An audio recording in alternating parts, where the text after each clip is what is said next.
Hi everybody, so first up I want to show off this awesome shirt. If you don't get it, I'm not explaining it, or maybe I will. Guess what? Chicken butt. Anyways, besides that, I want to talk about what to do when you're dealing with your ex and they're with somebody new and the new significant other won't stop trashing you or smearing your name, and it's your ex's new significant other who's the narcissist, and just doing everything they can to try to ruin your life. And why is this, and what to do about it? So first of all, I'm gonna shut this door so I don't wake up the kids. Here's what's going on. Let's say you have an ex, and maybe they're a narcissist, maybe they're not, but now they're with this new person who's a complete nightmare, dragging your name through the mud, talking shit about you to the kid. Ugh, excuse me. This is an exciting video. But what do you do when you've got a child with somebody, and the new step person, whether they're married or not, is the narcissist? How do you handle this? And to answer this is the same as everything else. No contact goes a long way, but I need to sort of explain the dynamic of what's going on. So people who are perpetually unhappy, or someone who's a narcissist, somebody who's what I call a terminal bitch. It's a terminal condition. They're going to have it till they die, or it's going to get them killed. People like that, they need to have a constant source of camouflage for their affliction, their bitchiness. Because as long as they have a justification or a decent sounding reason for their bitchy attitude, then they don't appear to be such a bitch. They just appear to be a normal person who happens to be really angry. Or perhaps a really angry person. Shit. So, they can get an endless supply of camouflage paint for their bitchiness from you. So, if you think about in terms of a female narcissist, and I've seen the case where, a woman, her ex boyfriend or ex husband, maybe he was a fairly decent guy, or maybe he was a narcissist himself, but the relationship didn't work out. And now there's a new big bitch on the scene, and she's driving you into the ground and smearing your name everywhere. You now have a female narcissist on your hands, and they're known to be quite a bit more evil than male narcissists in many cases. So male narcissists are more numerous, but when you find a female narcissist, they can be an extra special kind of evil. And you have become the scapegoat. They've got to have a constant supply of a scapegoat so that their attitude appears to be well justified, and so you can become the target of the abuse, and so they can ruin your lives, and they can look like the victim as they're doing it. So everybody can be like, no, I totally understand. Yeah, she's just protecting her kids. I understand that, she's the biological mother, blah, blah, blah, but, she does this and she does that. Right? So they're just going to come in and they're going to just try to ruin your life and make it look as if they're totally justified in doing it. So what do you do? And I mean this with all my heart. Give this bitch as much freedom as you possibly can for her to be a bitch. And I mean it. Give her as much freedom to be as big of a bitch as she can possibly be. And go get your nails done, get a mani-pedi, and have a glass of wine. And then laugh about the shit situation that your ex has found himself in. Because that's really about all you can do. Give as much space as you can to the situation.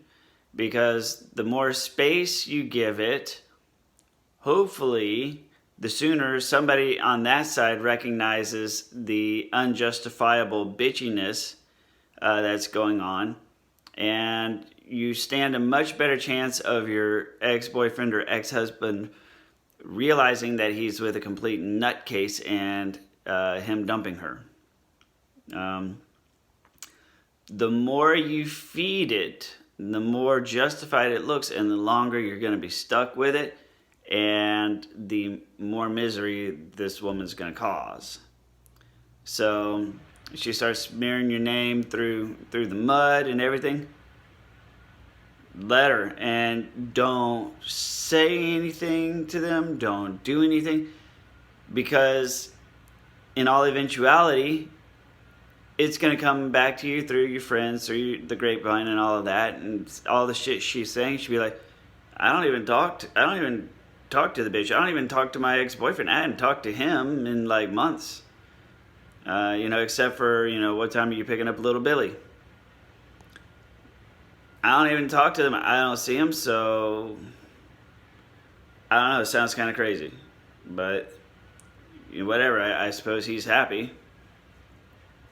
That's your play, and it sounds like shit advice at first. Like, what am I just supposed to just let her just drag my good name through the mud? Well, if it's mud you don't care about, sure. Take full advantage of the situation. What you have right now is you have someone in your life who's willing to separate your true friends from the fake ones for you. Because your true friends are going to side with you. They're going to hear her talking this shit. And the first thing they're going to do is come tell you. And they'll be on your side. Why did I decide to do a video this late? Take full advantage of it. Whatever friends she can steal from you, or in the rare case that it's a he, whatever friends they can steal from you, let them have them. Hell, push them towards them, right? Get those people out of your life, because you really don't need them. Because if they're that easily influenced with their opinion of you, you don't need people like that in your life. Especially at my age, I'm too damn old for that shit to care about the numbers. You just need 0 to 1 quality people in your life. Maybe a goldfish or a puppy or a kitten. And that's all you need. As a matter of fact, the fewer the people, the happier your life's going to be. So again, what do? It's what you don't do. Don't do shit. Don't even respond. Just crickets. Because at some point, every crazy person has a little light somewhere that goes off in the back of their head that says, hey, we're looking way too crazy now.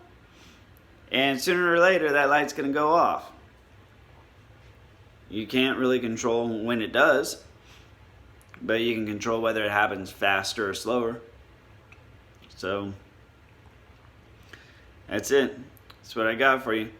Let her be super bitch and say nothing, do nothing, wash your hands, and walk away and say, we'll see you on Friday whenever you come to pick up Billy, or Sunday when you come to drop off Billy.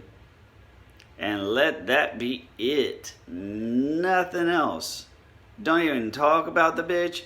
If he even asks you your opinion, just say, you do what you feel is best. You do what makes you happy.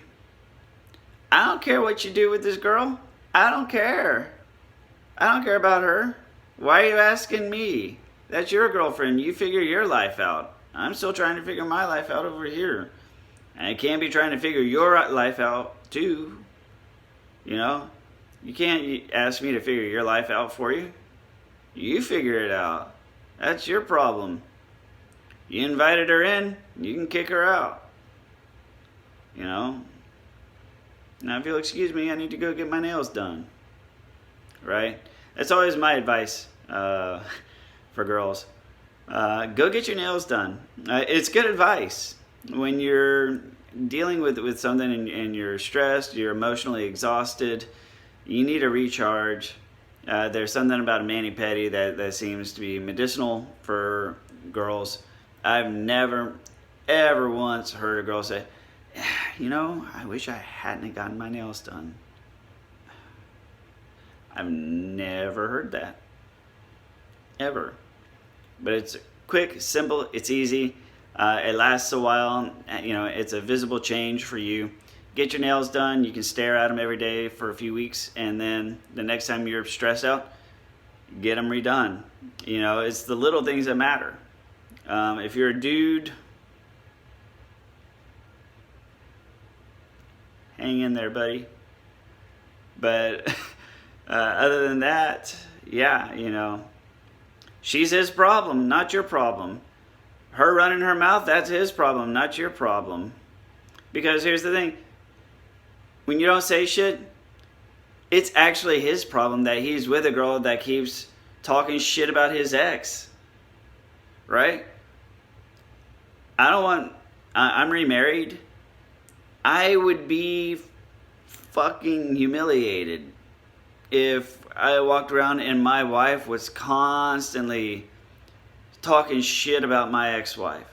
But she is a piece of shit. I don't like her in any way, shape, or form. My ex-wife, not my current wife. But it's still humiliating when you're with someone who is constantly bringing up your past mistakes and bitching about your past mistakes in the present. It's not fun. So if you take the justification away, or one more justification away, that just makes their life even more miserable. Because God, why won't this bitch shut up about my ex? I don't even talk to my ex. I don't even talk to her. Why the fuck are you talking all your shit about her? Like you don't even know her. She don't even talk to you. You see what I mean? You want to create that effect over in their camp. So, like I said so many times before, no contact is the best option, combined with a mani-pedi, a good glass of wine, some Netflix, maybe a furry animal companion of some kind. Find you a happy place. Find you a happy place, and then laugh and realize that as long as you keep your mouth shut, your ex is stuck with all the problems created by this person and not you. Thank you very much for watching. Please comment below. If you've had an experience like this, by all means, sound off. If you think my advice is not good, or if you have experiences counter to what I'm suggesting, by all means, comment and correct. I don't want to give bad advice. So if you have a different perspective or input as to how my advice could go wrong for people, by all means, fill in the blanks below. I look forward to hearing from you, and I'll see you on the next video. Thanks for watching.